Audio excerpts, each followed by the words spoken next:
নমস্কার, কলকাতা টিভিতে আপনাদের স্বাগত। আমি রমেশ বন্দ্যোপাধ্যায়। আজ রাজারহাট থেকে বিজেপির সভাপতি অর্থাৎ শ্রী শ্রমিক ভট্টাচার্য তিনি আবার ডিমের কথা বললেন। হ্যাঁ, ডিম থেরাপির কথা আবার মনে করিয়ে দিলেন। কাদের জন্য? যারা দলে নতুন এসেছেন, যারা কিছু পাওয়ার আশা করছেন। তাহলে কি দুর্নীতির সাথে যুক্ত সেই সব মানুষের কথা বলছেন?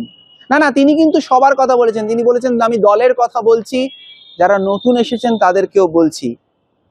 এই অনাকাঙ্ক্ষিত ডিম তার অভিমুখ বদলাতে পারে, তাই সাবধান থাকুন, ভেবে চিন্তে কাজ করুন। কি বললেন তিনি, আসুন শুনে নি তার কাছ থেকে সরাসরি।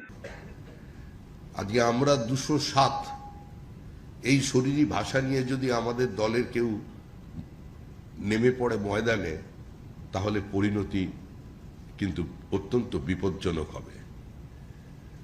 যে অনাকাঙ্ক্ষিত ডিম থেরাপি শুরু হয়ে যাবে, সেই ডিম কিন্তু ঘুরে অন্যদিকেও পড়তে পারে।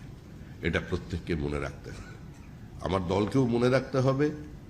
আর যারা নতুন নতুন আমাদের দলে এসে গেছেন, হঠাৎ তাদের মধ্যে একটা নতুন কিছু করার, নতুন কিছু পাওয়ার চিন্তাভাবনা এসে গেছেন, সেই সনাতনীরাও একটু সাবধান হবেন। কারণ ডিমের অভিমুখ বদলাতে বেশিক্ষণ সময় লাগবে না। আপনারা যারা বসে আছেন, সকলকে কাছ থেকে আমি ক্ষমা চেয়ে বিদায় নিচ্ছি, কারণ আমি আরেকটি সভায় যাচ্ছি। নমস্কার।